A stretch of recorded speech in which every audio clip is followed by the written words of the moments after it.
Welcome to the Madison Miller Podcast. Today is Tuesday, March 23rd, 2021. Today I'm going to recap yesterday's college basketball round of 32 games and the women's games from yesterday and look ahead to the women's round of 32. NBA, NHL, MLB spring training. We'll look back on yesterday's games, look ahead to today's games. I'm going to do my catchers and first baseman rankings, the latest news and notes, and my best bet of the day. We're going to start in college basketball because this is March, and there's no March without NCAA tournament crazy results. So we are going to start with the day 2, the round of 32, which was yesterday. Number 7, Oregon over number 2, Iowa, 95-80 to advance to the Sweet 16. Oregon is 21-6. Iowa finishes at a disappointing to end of the year at 22-9. Chris Durant had 23 for Oregon with 7 assists, and Luka Garza had 36 and 9 boards for Iowa. 1-seeded Gonzaga over 8-seeded Oklahoma, 87-71. This is also West Region. Gonzaga's 28-0. Oklahoma finishes at 16-11. Drew Timme had 30 with 13 boards and 4 assists for Gonzaga, and Austin Reeves had 27 for Oklahoma. East Region, 11-seeded UCLA over 14-seeded Abilene Christian, 67-47. UCLA is 20-9. Abilene Christian finishes at 24-5. Johnny Juzang had 17 for UCLA, and Makai Morris had 14 for Abilene Christian. West Region, 5-seeded Creighton over 13-seeded Ohio, 72-58. Creighton 22-8, Ohio 17-8. Marcus Zagorowski had 20 for Creighton, and Dwight Wilson had 12 for Ohio. East Region, 1-seeded Michigan over 8-seeded LSU, 86-78.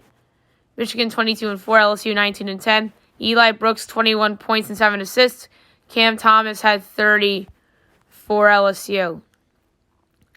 East Region, 4-seeded Florida State over 5-seeded Colorado, 71-53. FSU 18-6, Colorado 23-9. Anthony Polite had 22 for FSU, and Deshaun Schwartz had 13 for Colorado. 2-seeded Alabama over 10-seeded Maryland, 96-77 in the East Region. Bama 26-6, Maryland 17-14. Jaden Shackelford had 21 for Bama, and Aaron Wiggins had 27, 6 boards for Maryland. West Region, 6-seeded USC over 3-seeded Kansas, 85-51. USC 24-7. Kansas 21-9. Isaiah Mobley had 17 for SC, and Marcus Garrett had 15, 6, and 4 for Kansas. Alrighty, so that was the men's results from yesterday. Now we'll go over the women's results from yesterday and then look ahead to today's games. Alamo Region, 3-seeded Georgia over 14-seeded Drexel, 67-53. Georgia 21-6, Drexel 14-9. Jenna Saidi had 19 for Georgia, and Hannah Nahil had 22 for Drexel. Mercado Region, 11-seeded BYU over 6-seeded Rutgers, 69-66. BYU 19-5, Rutgers 14-5. Paisley Harding had 28 points for BYU, and Arella Garantes had 30 and 3 assists for Rutgers. Hemisphere Region, 7-seeded Alabama over 10-seeded North Carolina, 80-71. Bama 17-9, UNC 13-11. Jordan Lewis had 32 with 8 assists for Bama. Stephanie Watts had 29 for UNC. Mercado Region, 4-seeded Indiana over 13-seeded VCU, 63-32. Indiana 19-5, VCU 16-11. Grace Berger had 20 for Indiana, and Chloe Bloom had 8 for VCU. Mercado Region, 3-seeded Arizona over 14-seeded Stony Brook. Arizona 17-5, Stony Brook 15-6. Ari McDonald had 20 for Arizona, and Isaiah Dingle had 14 for Stony Brook. Alamo region, 13-seeded Wright State upsets 4-seeded Arkansas, 66-62. Wright State 19-7, Arkansas 19-9. Angel Baker had 26 and 12 boards and 2 assists for Wright, and Chelsea Dungy had 27 and 2 assists for Arkansas. Mercado region, 12-seeded Belmont upsets 5-seeded Gonzaga, 64-59. I was way off on Gonzaga. I thought Gonzaga would make a run. Oh well, nope, not meant to be. Belmont 21-5, Gonzaga 23-4. Destiny Wells had 25 to lead Belmont with for 7 assists as well, and Jill Towson had 17 for Gonzaga. Hemisphere region, 2-seeded Maryland over 15-seeded Mount St. Mary's, 98-45. Maryland 25-2, Mount St. Mary's 17-7. Ashley Owusu had 22 for Maryland and 7 assists. And Bridget Burkhead had 8 for Mount St. Mary's. Alamo region, 7-seeded Northwestern over 10-seeded UCF, 62-51. Northwestern 16-8, UCF 16-5. Lindsey Pulliam had 25 for Northwestern, and Masani Kaba had 14, 13, and 5 for UCF. Mercado region, 7-seeded Iowa State over 10-seeded Sparty, 79-75. Iowa State 17-10, Sparty 15-9. Ashley Jones had 33 for Iowa State, and Nia Clouden had 16 for Sparty. 2-seeded Texas A&M gets a scare against 15 Troy, but pull out 84-80 in the Mercado region. A&M 24-2, Troy 22-6. Jordan Nixon had 21 points for A&M, and Alexis Dye had 26 and 11 boards for Troy. 5-seeded Missouri State over 12-seeded UC Davis, 70-51. Missouri State 22-2, UC Davis 13-3. Bryce Calip had 18 for Missouri State, and Avon Turner had 16 for UC Davis. Hemisphere region, 6-seeded Texas over 11-seeded Bradley, 81-62. Texas 19-9, Bradley 17-12. Charlie Collier had 23 and 15 boards for Texas, and Lasha Petrie had 33 for Bradley. Alamo region, 2-seeded Louisville over 15-seeded Marist, 74-43. Louisville 24-3, Marist 18-4. Haley Van Lith had 17 for Louisville, and Sarah Barcelo had 8 for Marist. Alamo region, 6-seeded Oregon over 11-seeded South Dakota, 67-47. Oregon 14-8, South Dakota 19-6. Aaron Boley had 22 for Oregon and 4 assists, and Hannah Svergen had 18 and 12 boards for South Dakota. And last but not least, Hemisphere region, 3-seeded UCLA over 14-seeded Wyoming, 69-48. UCLA 17-5, Wyoming 14-10. Michaela Unwary, 25 points for UCLA, and Alba Sanchez Ramos had 15 and 10 boards for Wyoming. Now we're going to look ahead to today's round of 32 games. 3 o'clock ESPN 2, 8-seeded South Florida, 1-seeded NC State. Should be a good game. I think that USF can keep it competitive against NC State, but ultimately NC State's just better. So give me NC State over USF. 3:30 ESPNU, Riverwalk region, 5-seeded Iowa, 4-seeded Kentucky. Tough one. I'm going to go with Kentucky to advance because they just have the experience. 5 o'clock ESPN 2, Riverwalk region, 6-seeded Michigan, 3-seeded Tennessee. I think Tennessee should advance. 5:30 ESPNU, 5-seeded Georgia Tech against 4-seeded West Virginia. I'm going to go with the Mountaineers to advance. 7 o'clock ESPN 2, Riverwalk region, 7-seeded Virginia Tech, 2-seeded Baylor. Baylor should have no issue with Virginia Tech. ESPN, 8-seeded Oregon State, 1-seeded South Carolina. South Carolina should roll. That is in the Hemisphere region. Riverwalk region, 9 o'clock ESPN, 8 seeded Syracuse, 1 seeded UConn. Paige Beckers is the best player in college basketball, or women's college basketball, I should say, and perhaps in all of college basketball. But Paige Beckers is just very, very special, and I think that she'll lead UConn to a big-time win over Syracuse. And on ESPN2, Oklahoma State, Stanford. In the Alamo region, it's your 8-1. I'm going to go with Stanford here. They're the better team. So, therefore, I have Stanford to the Sweet 16. And, obviously, round of 32 games continue tomorrow on the women's side of the bracket.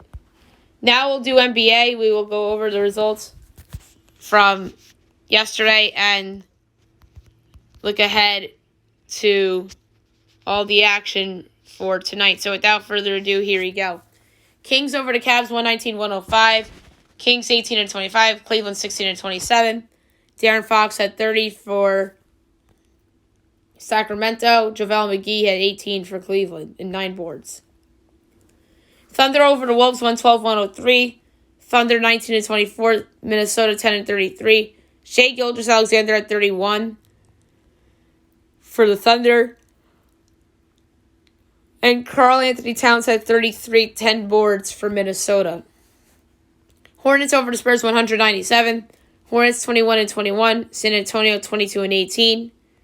Gordon Hayward had 27 for Charlotte, 6 assists. DeMar DeRozan had 28 and 5 assists for San Antonio. Jazz over the Bulls, 120-95. This was an ass-kicking for Utah. 31-11 on the year. Chicago 19-23. Donovan Mitchell, 30 points and 6 assists. Zach LaVine, 27 points, 4 assists. Rockets over the Raptors, 117-99. Rockets 12-30 to end the long 20-game losing streak. Toronto, 17-26. Jae'Sean Tate, 22 points for Houston. And Fred VanVleet had 27 for the Raptors. Grizzlies over the Celtics, 132-126 in overtime. Memphis 20-20, Boston 21-22. Ja Morant 29 points and 9 assists. Jaylen Brown 27 and 9 boards for Boston. Bucks over the Pacers, 140-113. This was another ass kicking. Obviously, Milwaukee took advantage of no Malcolm Brogdon and Miles Turner for Indiana as best bet comes through. Milwaukee 28-14, Indiana 19-23. Drew Holiday had 28 to lead the Bucks and 14 assists. Domantas Sabonis, 22 points and 9 boards. And the Clippers over the Hawks, 119-110. Clippers 28-16, Atlanta 22-21. Kawhi Leonard, 25 points for the Clippers. Trae Young had 28 with 8 assists for Atlanta. And now we have a little bit of a smaller slate for tonight, which is 6 games deep. 7 o'clock, you have the Nuggets and the Magic. I'm at Nuggets 16, total 221. Meanwhile, FanDuel has this at 7.5 to 17.5. I'm taking Denver minus 7.5. This is a layup in my mind. They're starting to play better. Nikola Jokic is an MVP candidate, so I would lay the points with the Denver Nuggets. 7:30, Wizards Knicks. I'm at Knicks 2.5, total 222. Meanwhile, it's Knicks 2, total 224.5. I'm taking the under. I think the Knicks defense can slow down Washington's offense.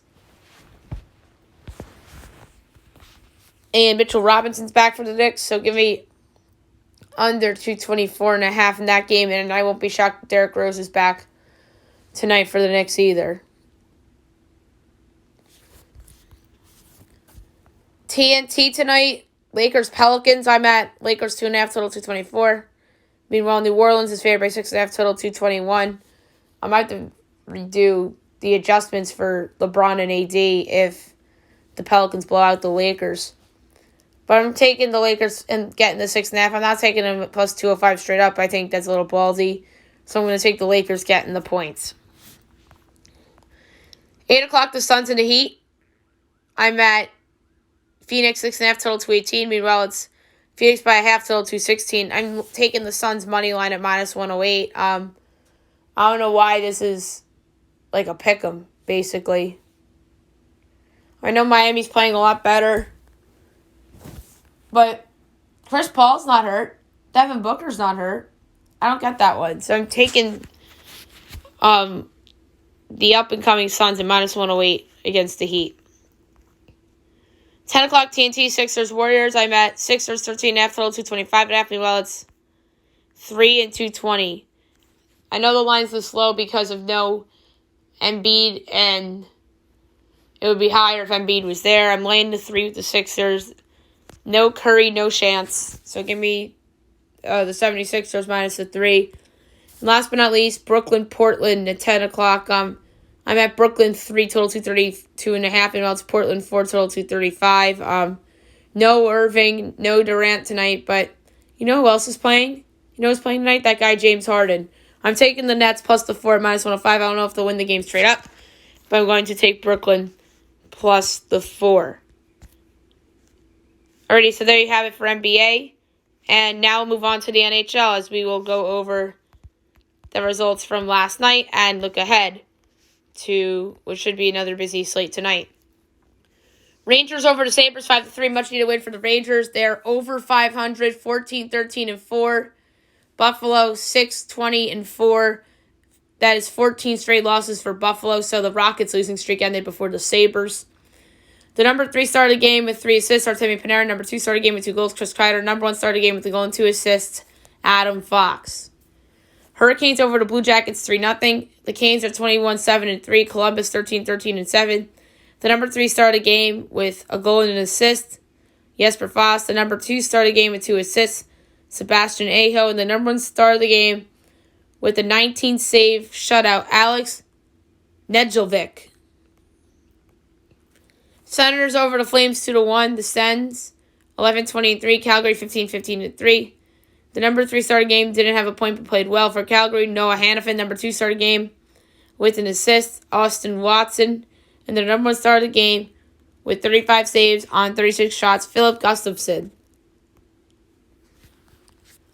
The Islanders over the Flyers 2-1 in overtime on a game winner by Anthony Beauvillier. 21-8-4. The Islanders, Philly 15-11-4. The number 3 started game with the goal, Oscar Lindblom. The number 2 started game with the goal, Anthony Beauvillier. And the number 1 started game with 36 saves on 37 shots, Ilya Sorokin. One of his best games so far of his rookie season. Wild over the Ducks 2-1. The Wild 19-10-1. The Ducks 9-18-6. The number 3 started game with the goal, Ryan Sutter. The number 2 started game with a goal, Nick Bjugstad. And the number 1 started the game, didn't have a point but played really well, Jonas Brodin. The Jets over the Canucks 4-0. Jets 19-11-2. Vancouver 16-17-3. The number 3 started the game with the goal, Blake Wheeler. Number 2 started the game with 2 goals, Adam Lowry. And the number 1 started the game with the 22-save shutout, Connor Hellebuck. Avs over the Coyotes 5-1. The Avs 28-2. Arizona 13-14-5. The number 3 started the game with the goal, Oliver Ekman-Larsson. Number 2 started the game with an assist, Nathan McKinnon. And the number 1 started the game with the goal, Mikko Rantanen. Golden Knights over the Blues 5-1. Golden Knights 22-7-1. St. Louis 16-11-5. The number 3 started the game with the goal and assist, Jonathan Marchessault. Number 2 started the game with the goal and 2 assists. 2 goals and assists, Mark Stone. And the number 1 started the game with the goal, Keegan Kostler. Sharks over the Kings 2-1. The Sharks 12-14-2.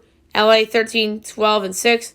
The number 3 started game with the goal, Logan Couture. Number 2 started game with 41 saves on 42 shots, Martin Jones. And the number 1 started the game with the goal, Ryan Donato. Oilers Canadians postponed due to players entering the COVID protocols. And we don't know when this game will be played. Now we will look ahead to what is a smaller slate for tonight. 7 o'clock NBCSN, you have the Devils and the Flyers. The Flyers are minus 166. Devils plus 140. Over under 5.5. Overs minus 132. Unders plus 108. Flyers minus 1.5 is plus 152. Devils plus 1.5 is minus 184. I'm going to go with the Flyers to bounce back, even though they're on the second of a back-to-back, but I'm going to say they win in regulation. We'll go Flyers regulation at minus 105 against the Devils at home. Islanders, Bruins postponed due to COVID tracing with the Bruins. 8 o'clock, Panthers, Blackhawks. The Panthers minus 158. The Blackhawks are plus 134. Over under 6.5. Overs minus 106. Unders minus 114. Panthers minus 1.5 is plus 160. Blackhawks plus 1.5 is minus 194.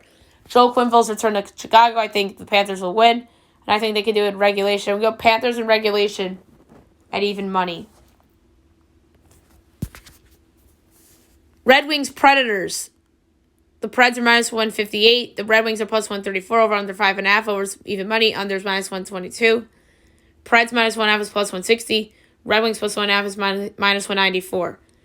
I'm going to go with another regulation pick here. I'm going to go with Nashville in regulation and even money. They're better than the Red Wings. They should go out and perform well. So I'm going to go Preds in regulation at even money. 8:30 ESPN Plus. Lightning Stars. The Lightning are minus 164. The Stars are plus 138. Over under 5.5. Overs plus 105. Unders minus 130. Lightning minus 1.5 is plus 160. Stars plus 1.5 is minus 194. This is going to be the upset call tonight. I'm taking Dallas plus 138. I think that they could beat the Lightning. This is the Stanley Cup rematch, so give me the Lightning to go down tonight to the Stars. So Dallas straight up plus 138.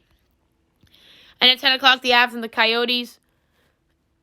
The Avs are minus 250. The Coyotes are plus 205. Over under 5.5. Overs minus 104. The unders minus 118. Avs minus 1.5 is plus 116. Coyotes plus 1.5 is minus 138. I'm going to go over 5.5 at minus 104. It proved it yesterday that the Coyotes and overs have been synonymous of late. So going over 5.5 between the Avs and the Coyotes. Alrighty. Now we'll move on to Major League Baseball spring training as we'll go over those results and look ahead to the matchups for today. Twins over the Braves 4-2. Jose Barrios the win, Kyle Wright the loss. Nelson Cruz homered in this game for Minnesota. Pirates over the Orioles 6-5 and 8. Trevor Cale the win for Pittsburgh in this game.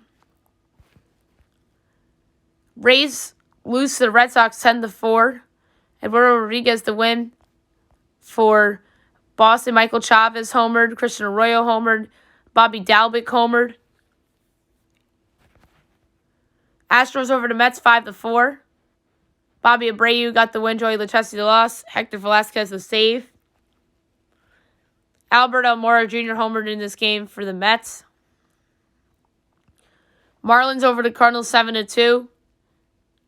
Jack Flaherty got the loss in this game. Dylan Carlson had a good game. He homered and hit an RBI single for the Cardinals.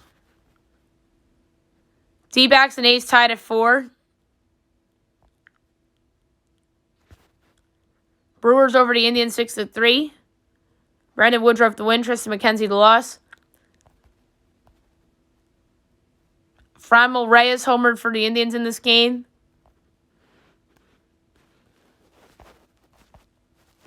And Avisail Garcia homered in this game, as well as Dan Vogelbach for Milwaukee. Padres and Royals ended in a 9-9 tie. Tommy Pham homered in this game twice. Nick Pratto homered in this game for KC's, their young first base prospect. White Sox over the Giants 7-2. Lucas Giolito to win, Kevin Gausman the loss. Tim Anderson homered and had an RBI double, and same for Eloy Jimenez. Angels over the Cubs 15-7. Griffin Canning to win. Ian Happ homered for the Cubs in this game. Anthony Rendon homered for the Angels, and Miguel Amaya homered in this game for the Cubs. Rockies over the Rangers 5-4. Ryan McMahon, CJ Cron homered for Colorado. Nick Solak's been on fire this spring. He homered for Texas. Rugnan Odor homered for Texas as well. Chris Owings homered for Colorado. Blue Jays over the Tigers 4-3. Marcus Semien homer for Toronto. And the Mariners over the Dodgers 7-3. Trevor Bauer suffered the loss for LA. Chris Taylor homer for the Dodgers. Evan White homer for the Mariners. Mitch Haniger, remember him? He homered for Seattle, as well as Jose Marmolejos, who showed a little something at the end of last year. Today's games, 1 o'clock. Yankees, Tigers, Red Sox, Braves. Always forgot a game, guys. I forgot. Phillies over the Yankees 4-0. Aaron Nola got the win. Jamison Tyone the loss. Didi Gregorius homered for Philadelphia in that one against his former team. I'm sure that meant something to him.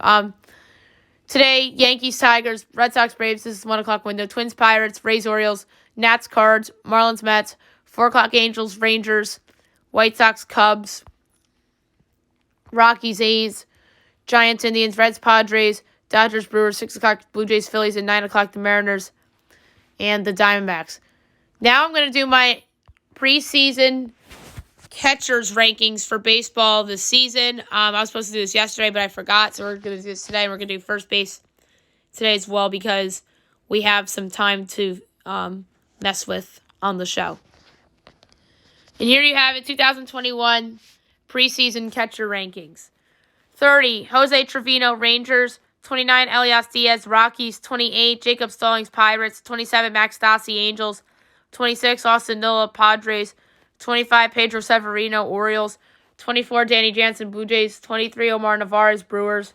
22, Tucker Barnhart, Reds. 21, Tom Murphy, Mariners. 20, Carson Kelly, Diamondbacks. 19, Mike Zunino, Rays.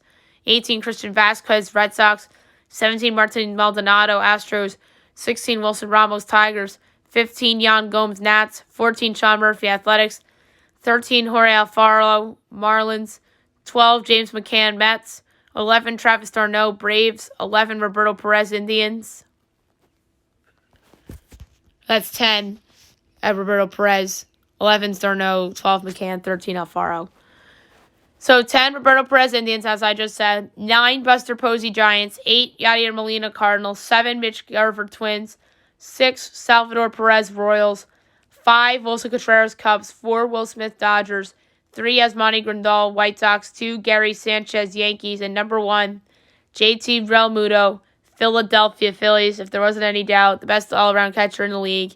JT Realmuto, as the Phillies re-signed him this past winter for a lucrative deal, as the Phillies really couldn't afford to lose him because they gave up Sixto Sanchez in that deal. So, and then another promising young catcher who I alluded to earlier, and Jorge Alfaro of the Marlins in that deal. So good on Philadelphia for re-signing a huge asset to their lineup, who is ultimately the best catcher in Major League Baseball coming into the season. I'm probably going to do something different this year in the baseball season. I might rank the position players at the quarter mark, the halfway mark, and the 3/4 marks of the season, which I think I did a couple years ago, but I don't remember. But yeah, my catcher rankings coming into the season. And then I talked about Realmuto. Sanchez, down year for him last year, was benched in the playoffs for Kyle Higashioka. I think he comes back with a big chip on his shoulder and could lead American League catchers in home runs this year. Grandal is somebody that's been a great offensive catcher over the last couple of years. He, like Gary Sanchez, has the defensive issues, although Sanchez has higher offensive upside than Grandal. That's why I put Sanchez ahead of him. Will Smith is the National League's version of Gary Sanchez, pretty much. Great offensive catcher, but poor defensively. Wilson Contreras, I am very, very high on. I know he's been in trade rumors, but I don't think the Cubs should trade him yet. And then Perez coming off the big extension. Garver's had a couple career years, but I'm not really sold on him.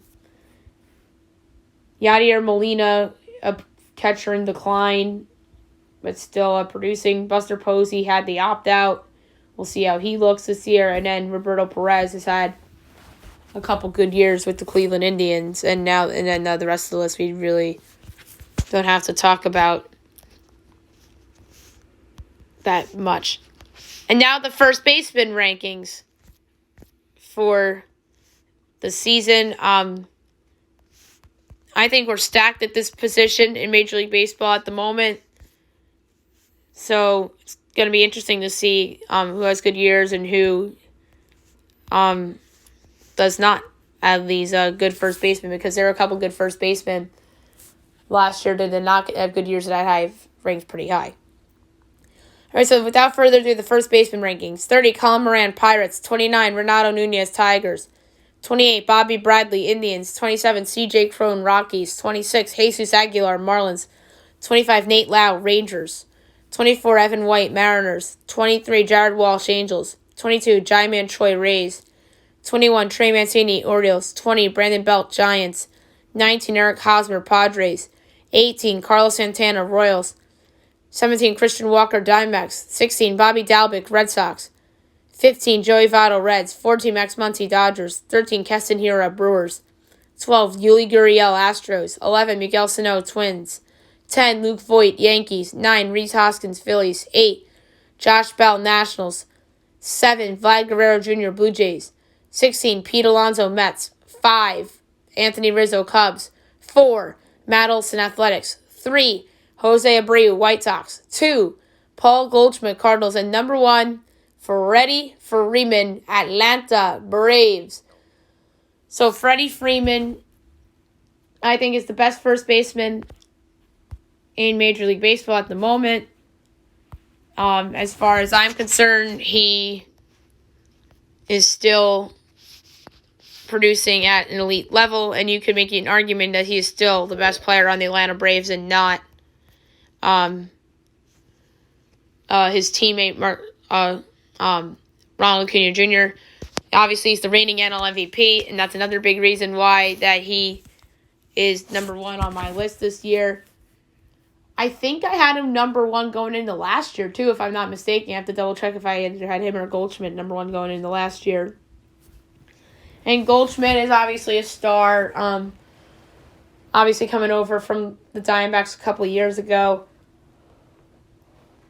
in that trade. Jose Abreu, your reigning AL MVP,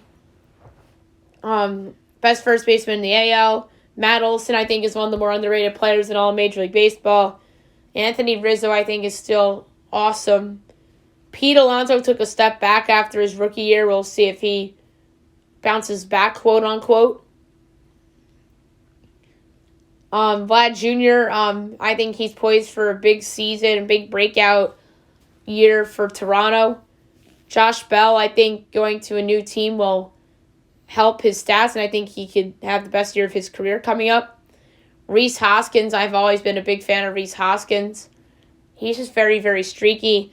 And the 10th guy on my list is very, very streaky too, in New York's Luke Voit, who always tends to step up when guys on the Yankees are injured.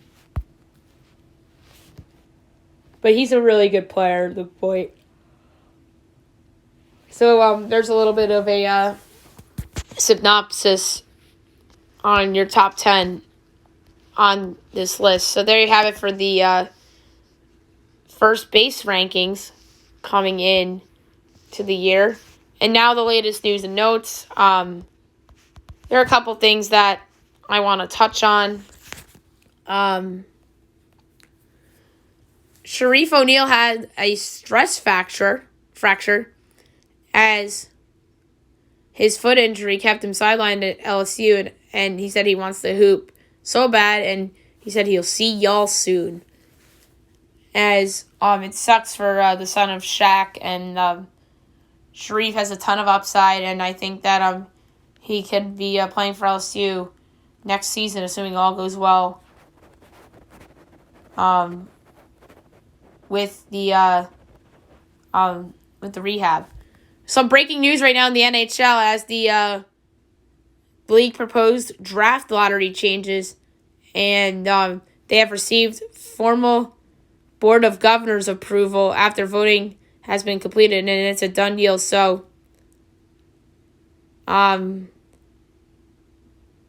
The draft lottery is changing. That is interesting news. I don't think the lottery will be as wide open as it was this past year, which it was determined that a team that was in the bubble that lost in the first round was going to get the number one pick, and then they had to do another lottery with the 8 teams that were eliminated, and ultimately the New York Rangers ended up winning the lottery with Alexis Lafreniere this past year, and then the year before that, the Rangers ended up in the top 2 and selecting Capo Caco, and they weren't even close to the tank level teams, like how the Sabres are this year, and the Red Wings, and Ottawa, those type of teams. That was not the Rangers 2 years ago. So I think they're going to make slight adjustments to help maybe the top 4 teams in the lottery get the number 1 pick, like how the NBA did a few years ago. Although I won't be shocked if the NBA changes its lottery rules as well. So Steve Kerr and Kevin Durant have had some beef lately. Steve Kerr said on a podcast that he enjoyed the Warriors' 15-50 season more than KD's final year. And then he circled back and said it was taken out of context and it was the furthest thing from the truth. And then Kevin Durant responds to the Steve Kerr comments and said that it was hilarious. And this was the quote from Steve Kerr, according to Drew Schiller, as what he told Logan Murdoch. This last year was tough. There was a lot going on, some that you know about and some that you don't. That was very difficult. That was Steve Kerr said. And Kevin Durant responds, "This is hilarious." So, KD on Twitter continues to be a little chatty. And then a big free agent signing yesterday, again by the New York Football Giants, as they go out and sign former Titans cornerback Adoree Jackson, 3 years, $39 million. Great signing for the Giants. It's going to be him and James Bradbury in the secondary, leading the way at corner. And James Bradbury is somebody I completely whiffed on in terms of yesterday. I was talking about the Giants secondary. He had a great year for them last year, and that was a great signing by Gettleman last year. So it's going to be him. It's going to be Jackson and Bradbury. And then you have Logan Ryan in there. You also have Xavier McKinney and Jabril Peppers. That is a great secondary. And the Giants are also high on this kid, Julian Love. So they're suddenly loaded in the secondary, which they haven't been loaded in the secondary in a long time. It's been at least 5 years since they've been good in the secondary, when they had Janoris Jenkins playing at a high level and some of those guys. But that's a great signing by the New York Football Giants. And with him and Kenny Golladay as their 2 big additions, maybe a couple adjustments to the offensive line, they could be the favorites in the NFC East coming into the season. To me, they just need Daniel Jones to make the year 3 leap, a la Josh Allen, or something resemblant to Josh Allen. And they need the offensive line to be better. I know they kept Kevin Zeitler. I think that they can come to regret that, but there's still a thing called the draft where you can address the offensive line, and free agency still going on. There's still good offensive linemen that are free agents that the Giants can look at. So they proved the line and Daniel Jones makes a year 3 jump similar to Josh Allen did this past year, then I think you're looking at the NFC East favorites coming into 2021, along with Dallas and Washington. And obviously Philly is in the tank. And there is pressure on Philly to win. I don't think the Eagles will. I know the perception is that they're rebuilding, but it's Philadelphia, for crying out loud. There's always pressure to win in Philadelphia. So all 4 teams under pressure. I think the Giants are under the most pressure now with these 2 free agent signings. Daniel Jones has to make the jump, or else Dave Gettleman's out of a job. So there you have it, with the New York Giants making yet another big signing in free agency. And one more thing before we move on to best bet. Montrezl Harrell sent out a very cryptic tweet. And Lakers Twitter is trying to figure out why Harrell tweeted the looking emoji amid buzz that the Lakers would entertain trade offers. I don't think Harrell's out the door for the Lakers. I think that they could use Harrell in a time like right now, while Anthony Davis and LeBron James are around. This is where Harrell can build up his value a little bit. And I don't think they're going to trade him at this deadline. You never know, maybe in the offseason if the Lakers fail to repeat and they would like to make changes, I think Harrell could be out the door. I think Harrell and Schroeder are those candidates, and Kuzma, obviously, are the 3 candidates to get traded if the Lakers fail in the playoffs this year. But yeah, the eye look emoji tweet from Montrezl Harrell had people scratching their heads a little bit there. All right, best bet of the day brought to you by FanDuel. There are a couple that stand out to me. And the one that I'm going to pull the trigger on is I know it's a big number, and I do think Ben Simmons will play, and I think Tobias Harris will play. I'm going to lay a unit on the Philadelphia 76ers minus a 3 at Golden State. I just cannot see this game being that close without Stephen Curry. That's what it comes down to me. Stephen Curry is the most important player on these 2 teams. He is the most valuable player among these 2 teams, not Joel Embiid. And the Warriors goes, Curry goes, and I don't see them beating a good Philly team without Stephen Curry, assuming that Tobias Harris and Ben Simmons do play. So there you have it for my best bet of the day. And that's it for the show today. I'll be back tomorrow recapping women's round of 32 day 1, NBA, NHL, MLB spring training, looking ahead to all tomorrow's games. Masked Singer tomorrow as Group A returns, plus a wild card. We'll talk about that as well, and any other news and notes that happened around the world of sports and pop culture. I hope you guys have a great day, everyone.